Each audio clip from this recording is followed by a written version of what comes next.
Okay, Assalamualaikum and a very good morning. On behalf of the Your Heart Matters team, I would like to extend a very warm welcome to everyone. So, before we start, Amir will first recite the Surah Al-Fatiha. بالله من الشيطان الرجيم بسم الله الرحمن الرحيم الحمد لله رب العالمين الرحمن الرحيم مالك يوم الدين إياك نعبد وإياك نستعين اهدنا الصراط المستقيم صراط الذين أنعمت عليهم غير المغضوب عليهم ولا الضالين.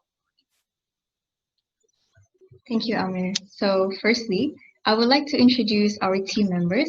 So, I am Nabiha, and I'll be the moderator for today. And I'm Adiba. I'm one of the team members for Your Heart Matters. Hi, I'm Nabila. I'm the project leader for Your Heart Matters. Hi, my name is Amir. I'm part of the Your Heart Matters team. Hello and good morning. I'm Azima. Nice to meet you all. So, we are third-year medical students from the Institute of Health Science UBD, and we are the project organizers for this event under the supervision of lecturers from UBD and the Cardiac Society of Brunei Darussalam. So, joining us is our supervisors for this project. Hi, good morning all, and thank you for everyone. Very early morning. So grateful that you are here. Just to introduce myself, my name is Agung Lupat. I'm a nursing lecturer from University Brunei Darussalam, and I'm supervising this project. And I'm one of the simulation team and the BLS instructor for the Institute of Health Sciences UBD. Thank you. Hi, I'm Anne Cunningham. I'm one of the lecturers. I'm also supervising the project. They're doing a great job. I'll come straight back to them. Thank you. So thank you, Chigu and Doctor, for the introduction. So we'd also like to promote our sponsors, as this event would not have been possible without their contribution. So this includes all the prizes, the goodie bags, the printed items, refreshments, as well as the personal protection equipment. So please be reminded that this session is an awareness program and that you won't be certified. And also, we are following the American Heart Association guidelines. So moving on to the itinerary. So we'll now begin the first part of the session, which is a lecture on sudden cardiac arrest, followed by the Kahoot quiz. So you may type your questions in the chat regarding the topics covered, and these questions will be answered during the Q&A session later.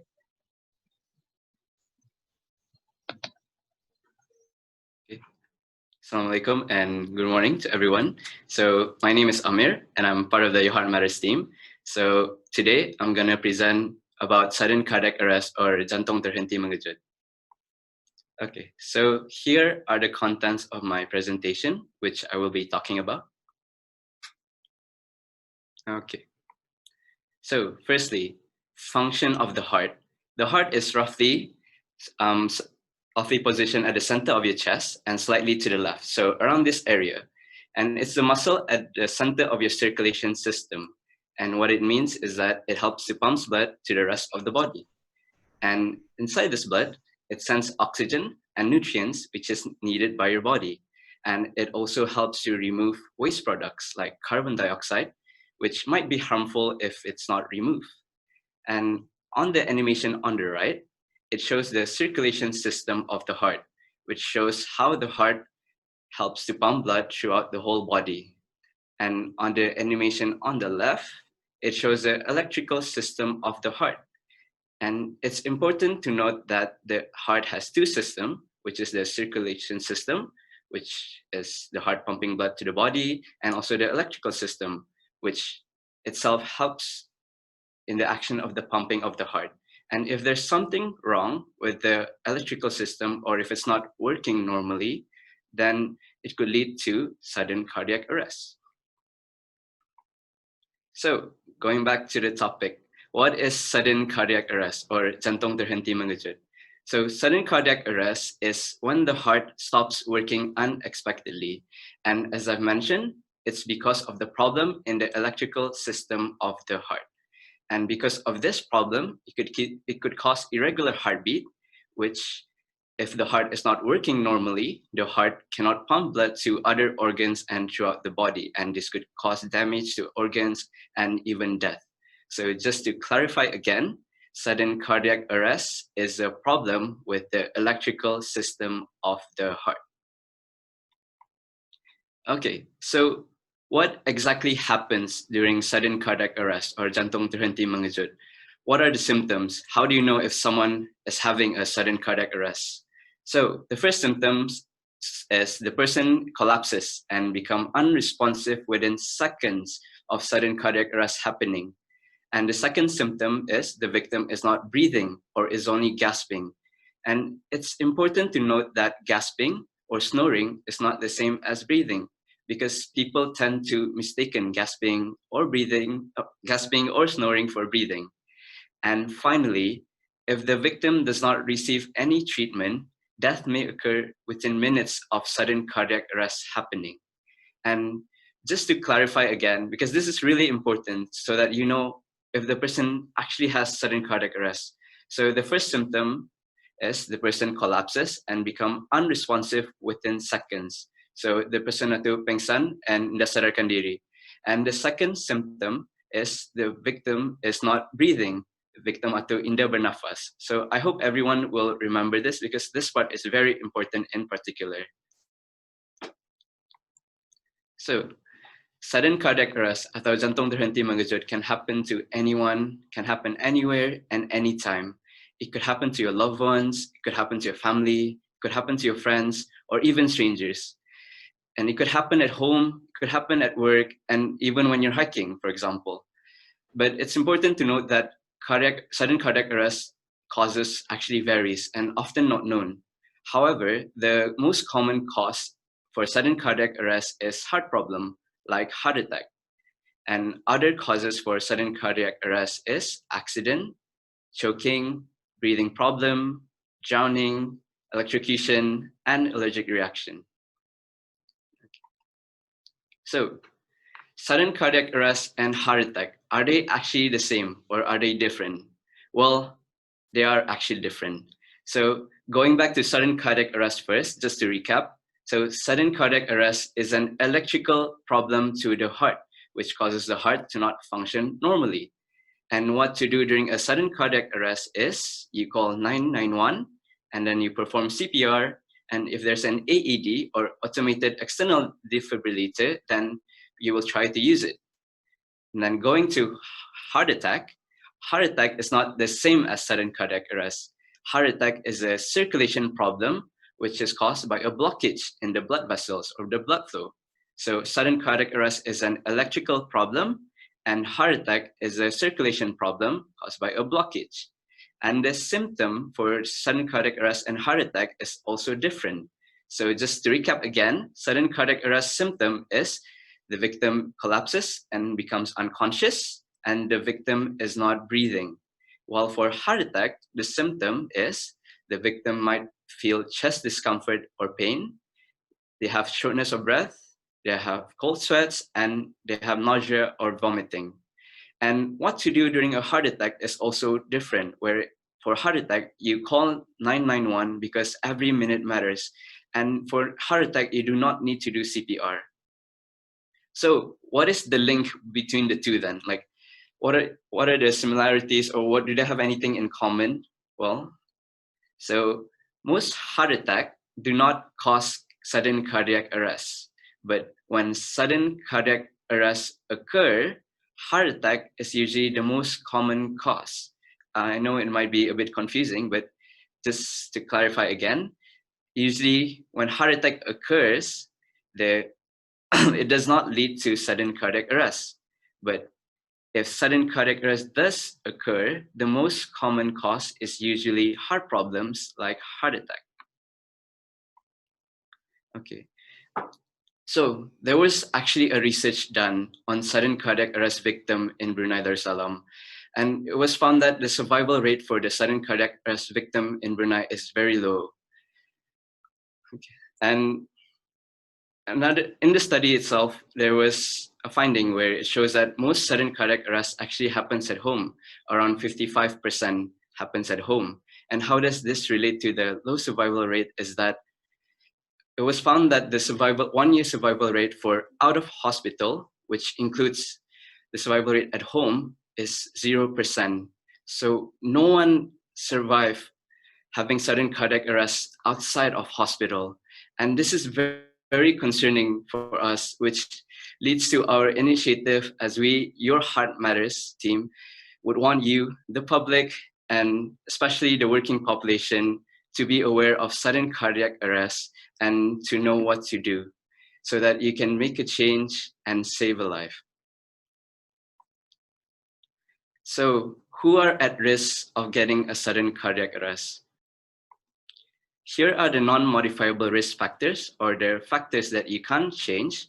So the first one is old age, the second one is male, and then family history. So for male, it was found that male was at higher risk and a ratio of 3:2 compared to female. And for family history, what it means is that if your relative have sudden cardiac arrest, for example, your parents or your siblings, then you are at higher risk than other people. And here are the modifiable risk factors, or the factors that you can change. So the first one would be heart problem, like heart attack. And then the second one is high blood pressure, and then high BMI, high cholesterol, smoking, and finally diabetes. So what to do during a sudden cardiac arrest? So if you see someone having a sudden cardiac arrest, what would you do? What can you do? So this will be further explained by the next presenter, which is Azima, where she will explain what is CPR and how to do CPR step by step. And just to clarify again, to highlight my presentation, the important part is sudden cardiac arrest is an electrical problem with the heart. And secondly, the symptom for sudden cardiac arrest is the victim collapses and becomes unconscious, victim atau nasadarkan diri, and the victim is not breathing, victim atau indah bernafas. So I hope you will at least remember these points because it is really important to identify sudden cardiac arrest. And that is all from me. Thank you.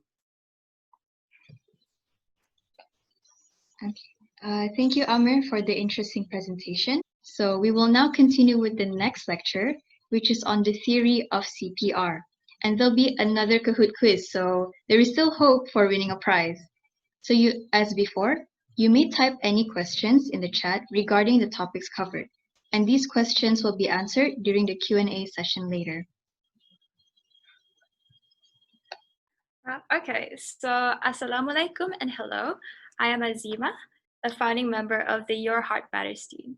So as previously mentioned by Amir, what do you do when someone is having a cardiac arrest? You perform CPR. I'm going to talk about some theory behind it and go through with you the steps one by one. Okay, so here are the contents for today. Okay. Yep. So what is CPR? What does it stand for? C is cardio, P is pulmonary, and R is resuscitation. Okay, so cardio means the heart, or jantung. It contracts to pump blood, carrying oxygen all throughout the body. This includes the brain. And if for an instance, the heart stops pumping, the organs won't have enough oxygen. And this can lead to organ damage or even worse, death.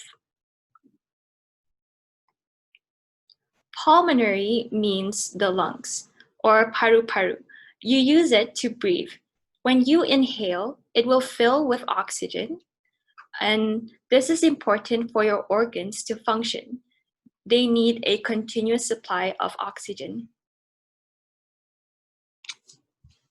Resuscitation means bringing someone who appears dead back to life. Someone who is under cardiac arrest may appear to look dead, as they are, 1, not responding and unconscious, and 2, they are not breathing. This is because when the heart stops, the body will only have a short supply of oxygen. And if this oxygen runs out, your cells may start to die after about 4 to 6 minutes. This is known as the golden time. Okay, so the skills to CPR depends on a person's level of training, their experience, and their confidence. It also differs depending on the type of victim, whether they are a child or an adult. So there is a difference between the two. So as you can see, at the bottom of the pyramid, those who lack training or only has informal training are only able to do chest compressions. This is called hands-only CPR. Moving up the pyramid, they can also add rescue breaths in between. And then while those on top who are highly trained are often seen involved in a high-performance team. Okay, as I've mentioned, CPR varies for the type of victim. There is a difference between CPR performed on a child versus CPR performed on adult. And then the availability of equipment and other rescuers will also take into account. Okay, so the components to CPR, an easy way to remember is CAB: chest compression, airway, and then breathing. For chest compression, the important thing is you push hard and fast at the center of the victim's chest. And then for airway, you tilt the victim's head, lift the chin to open the airway. While for breathing, you give mouth-to-mouth or rescue breaths. When and why you do CPR. When is when someone is unresponsive and not breathing, which is cardiac arrest. And why is to save their life, as well as improving the outcomes. As said, the survival rate is very poor in Brunei, so we want to improve the outcomes. And then the importance of chest compression is because your hand is acting as the victim's heart. So you are manually pumping blood all throughout the body. So you want to minimize as much interruptions as possible. So if there is more interruptions, there is lower supply of blood to the heart and the brain. As you can see from the bottom graph, when chest compressions are done continuously with no interruptions, the maximum blood flow is maintained throughout.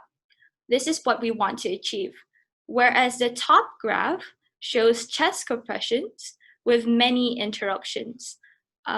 They start chest compression, then they stop, and then they start again, and then they stop. So whenever they stop, they would need 7 to 8 chest compressions each time in order to get back to the maximum blood flow. This is what we want to avoid.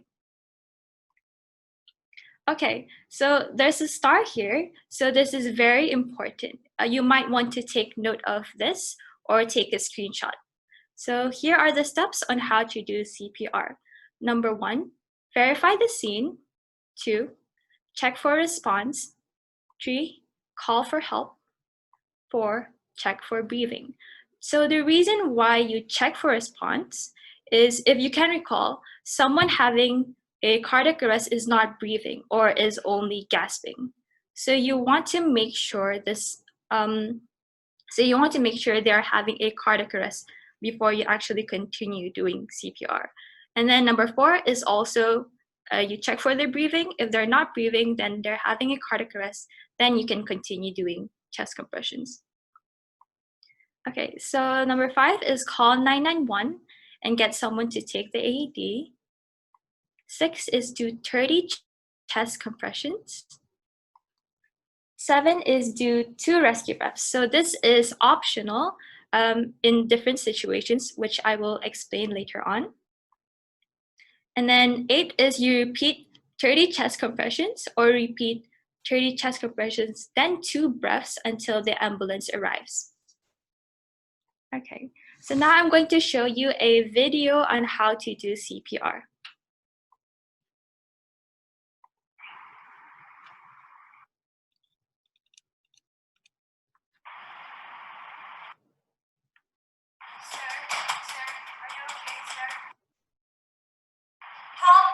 Someone help!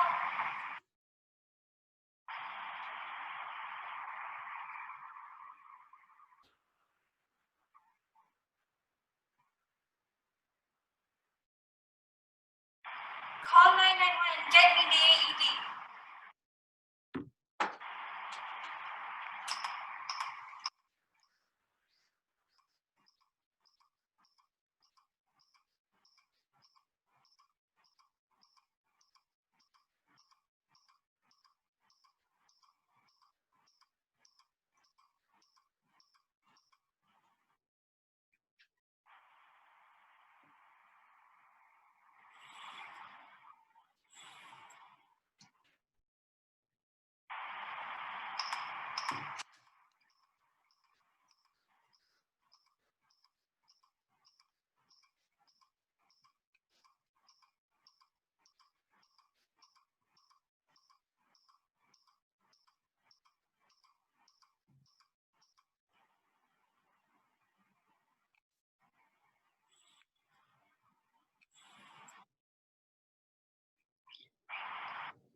Okay, so I will now explain the steps in detail one by one.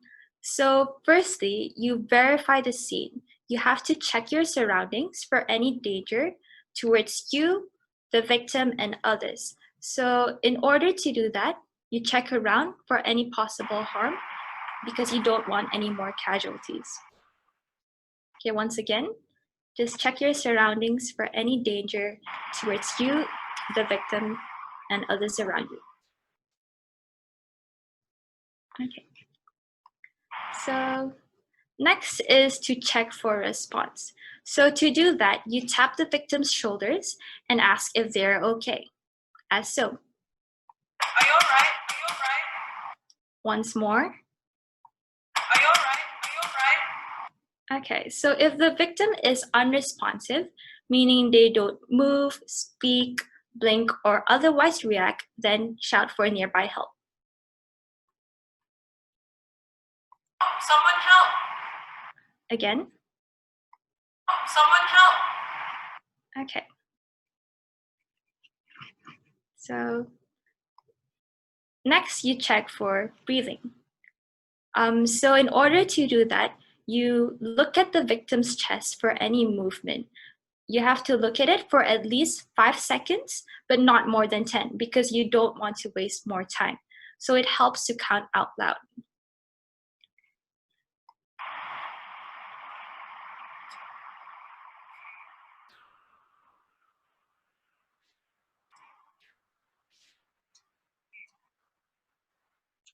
So if the victim is not breathing or is only gasping, meaning one of the signs and symptoms of cardiac arrest, then you can begin to perform high quality CPR. Okay, next you call 911, which is the ambulance, and get someone to bring you the AED, as so. Call 911 and get the AED. So one more time. Call 911 and get the AED.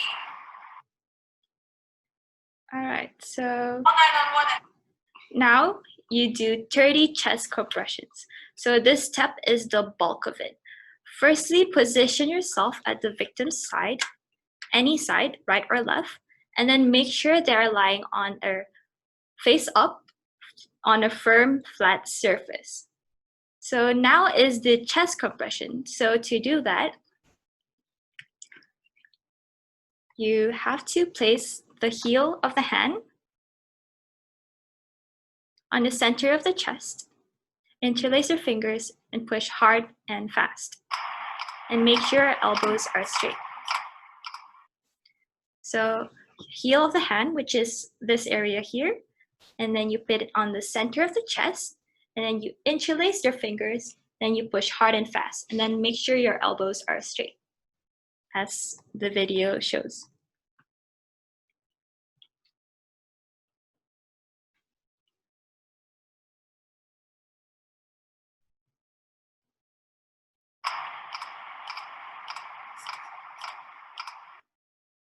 Okay, so you have to press at a rate of 100 to 120 per minute. So that's 100 to 120 chest compressions per minute, or 30 chest compressions within 15 to 18 seconds. So you have to press at least 5 centimeters deep and allow recoil in between. So the video down below shows the rate. And allow each, after press, you allow it to recoil in between.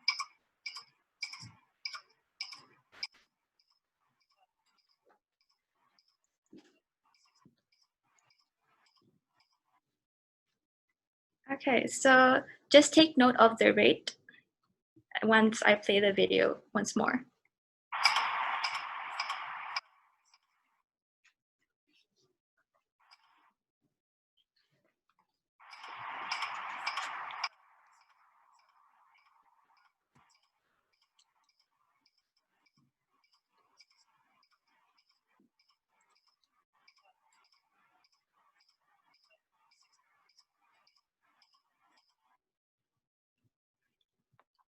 Okay.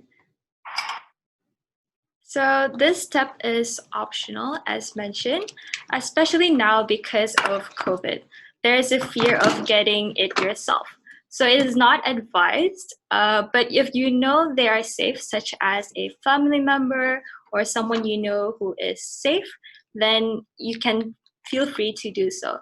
To do this, we would need a pocket mask, which is this device right here, which acts as a barrier against you and the victim. So I will now demonstrate how to do the rescue breaths. Okay. So I brought in a dummy right here. Okay, as you can see. Yep.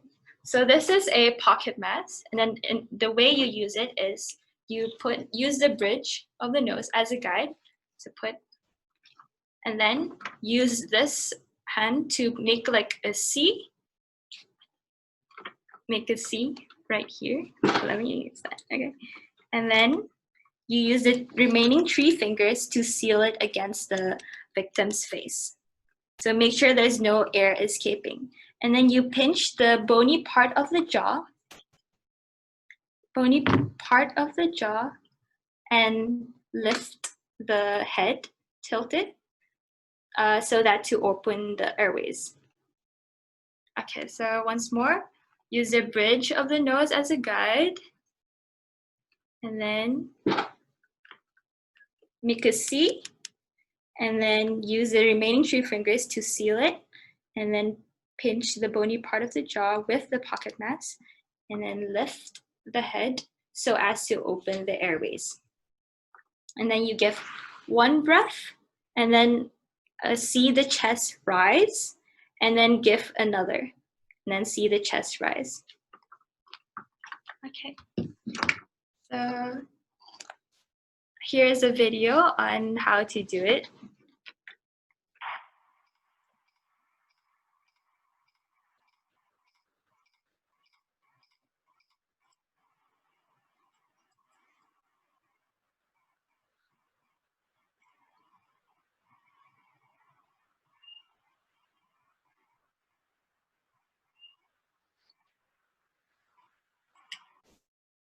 Okay, so the other video also shows, so you use the bridge of the nose as a guide, and then make a C, seal it against the face, pinch the bony part of the jaw, and then lift the head to open the airways.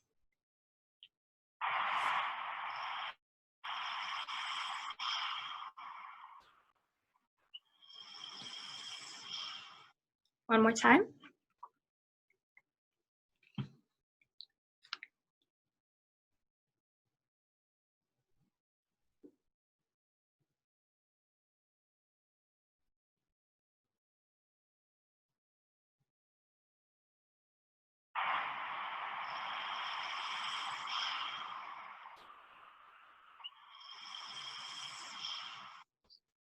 Okay, so In the absence of a pocket mask, you do mouth to mouth, but only do so if you feel that it's safe, such as that of a family member or someone you know who doesn't have anything contagious. So in order to do that, it is similar. However, you just pinch the nose and then seal your mouth against theirs, and then pinch the chin, lift the head, and then just to open the airways, give one breath, and then see the chest rise, wait a second, and then give another, see the chest rise. Okay, so what is an AED, you may ask? So AED stands for Automated External Defibrillator. So the purpose is to analyze the heart's rhythm, and then it will give an electrical shock in order to normalize it. So once again, the purpose is to analyze the heart's abnormal rhythm, and then it then gives a shock in order to normalize it. You can find an AED in public spaces. Okay, so here are the steps on how to use an AED. So during the first few steps, if you have someone with you, chest compressions should always be maintained. And then it is important for you to turn on the AED first in order for you to get the instructions.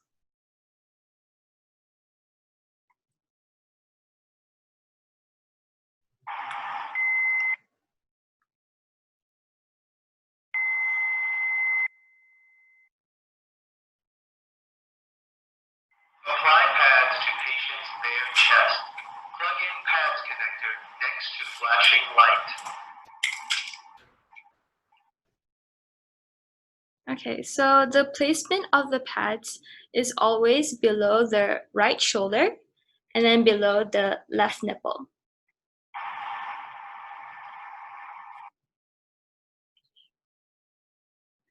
And then you just follow the prompts given.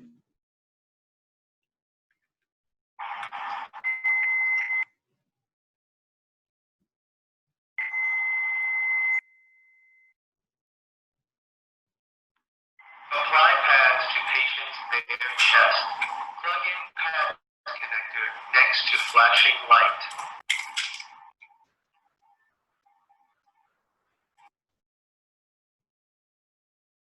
Apply pads. Plug in analyzing heart rhythm.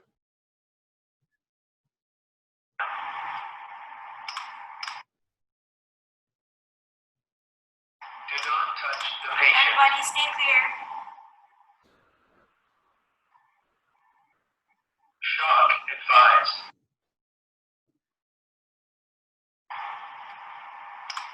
Charging.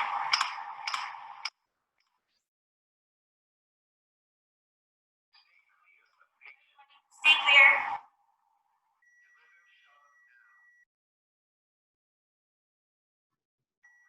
Orange button.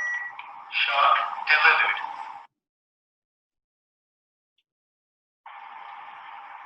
Begin CPR.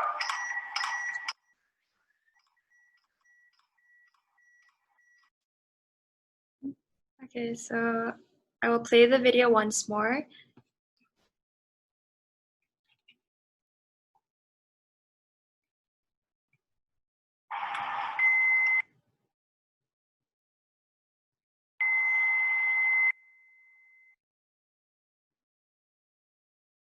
Apply pads to patient's bare chest. Plug in pads connector next to flashing light.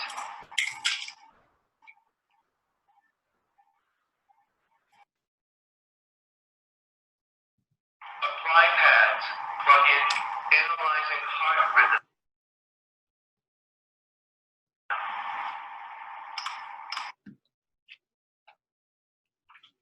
Do not touch the patient. Everybody stay clear. Shock advised.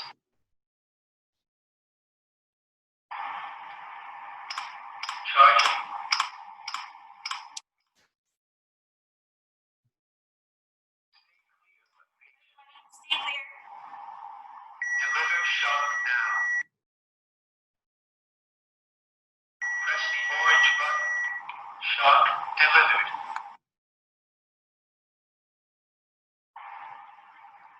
Begin CPR.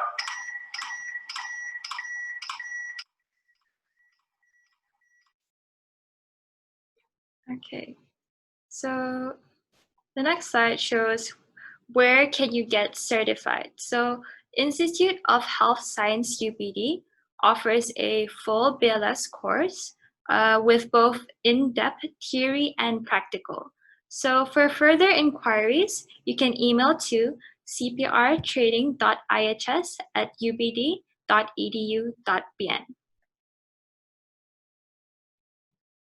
Okay, so this ends the presentation.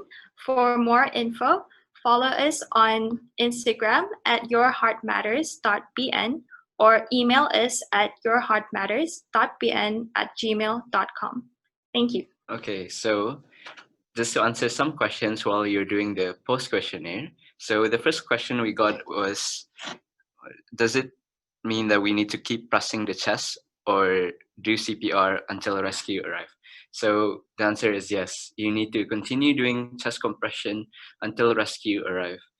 And if you're not alone, if there's someone with you, then you can swap with the person, but make sure that you swapping with the person does not take more than 10 seconds because we want to avoid interruptions. And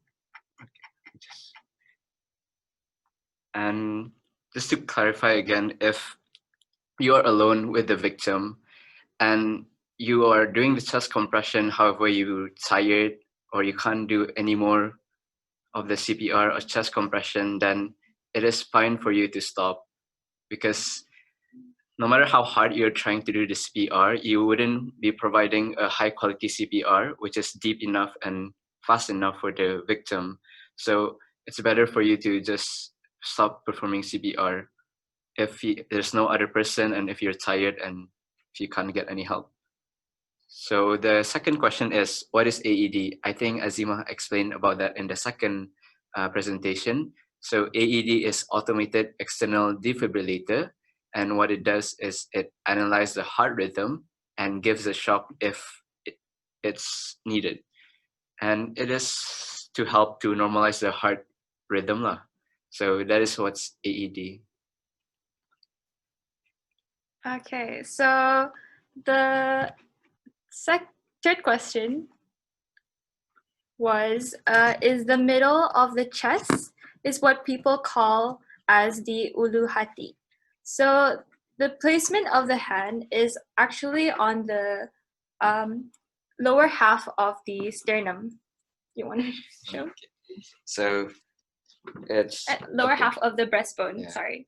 So it's actually around this area where you put your hands. Yep. Okay, I hope that's clear. Yes, so if we're not mistaken, ulu hati is the tip of the sternum, which is over here. And this is not the correct position. It's actually on the lower half of the breastbone. Okay, so the fourth question is how to use the AED. So in order to use an AED, you first have to switch it on first because it gives you the instructions given. And then the placement of the pads is always on the below the right shoulder, and then another pad below the left nipple. And then in order to use an AED, you need to be certified.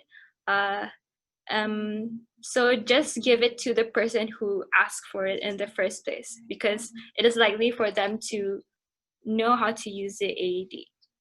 So hope that answers that. Okay, so the next question, does that mean after 100 to 120 compressions in a minute, we stop doing the CPR? So 100 to 120 per minute is actually just the rate. So as Azima has mentioned before, 30 compressions needs to be done within 15 to 18 seconds. And if you do want to give breath, then after 30 compressions, it is followed by 2 rescue breath. But if you do not want to do 2 rescue breath, then you have to continue on doing chest compressions until the rescue arrives. However, if you do feel tired while doing chest compressions, and you feel that you're injured or something like that while doing chest compressions, therefore you can either, if there's another person who do know how to do CPR, then they can continue on doing the chest compressions. However, if you're alone, it's advisable not to continue chest compressions when you're really tired, because it might be ineffective, because you might not reach the required depth to help pump the blood, because as Azima has also mentioned, that your hand act as the patient's heart manually. So it's better to do chest compressions. That is very important. And again, if you're tired, it's not advised to continue, and for which you can just stay with the patient until rescue arrives or ambulance arrives. And another question was about, is performing CPR on infants require 2 fingers only with minimal pressure? Yes, for infants, CPR is done using 2 fingers pressing on the middle of the chest. However, for this session, we will only cover adults because due to limited time. However, if you want to learn more about infant CPR, you can get yourself certified at the IHS CPR training, or if you want to get a feel on how to do CPR for children or infants, maybe we can show you briefly on how to do CPR on infants during the practical session. So please do come to the practical session. All right, for the next question, what will we use if there's no device or the mask available? Mouth-to-mouth breathing, or no need to give breathing, just chest compression. So if there's no barrier device, it's very important to think of your safety first, especially in a public setting. So because doing mouth-to-mouth, there's a risk of getting airborne infections and all that. So you can only do it if you are confident and you know the person, like your family members. So if you are not comfortable with doing that, if you don't know the person and you are not confident, then just doing chest compression is all right. And the next question is, do we have to buka the victim's baju to apply the pads? So for the pads to work, it needs to be attached on the skin. So just expose the chest so it's enough to see the correct placement of the AED pads, and then you can put on the clothes again. And for chest compressions, you just have to expose the chest just enough for the correct hand placement. Okay, so about the question, is using AED, the automated external defibrillator, need to be performed alternatively with the chest compressions? So let's give a scenario, for example. So if there's 2 persons in the scene, the chest compression, it has to be continued.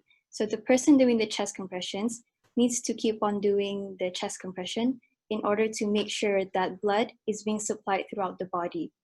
And then the other person would have to apply the AED pads while the chest compression is taking place. So keep the heart pumping, okay? So you want to minimize the interruptions between the chest compressions. But let's say in a scenario where nobody knows how to apply the AED pads, then the chest compressor or the person who asked for the AED would have to apply the AED pads him or herself, meaning that he or she would have to stop the chest compressions in order to apply the AED pads. So just make sure that the interruptions is minimized and it must be less than 10 seconds. Okay, so we'd like to show you just a short video of a compilation of people saying our slogan, which is "Your Heart Matters," and I hope everyone has enjoyed the session, and we would like to close the session with playing these videos. Your heart matters. Jantung bis kita, kami peduli. Jantung bis kita, kami peduli. Your heart matters. Jantung bis kita, kami peduli. Your heart matters. Your heart matters. Your heart matters. Jantung bis kita, kami peduli. Your heart matters. Jantung bis kita, kami peduli. Your heart matters. Your heart matters. Your heart matters. Your heart matters. Jantung bis kita kami pedulikan. Your heart matters.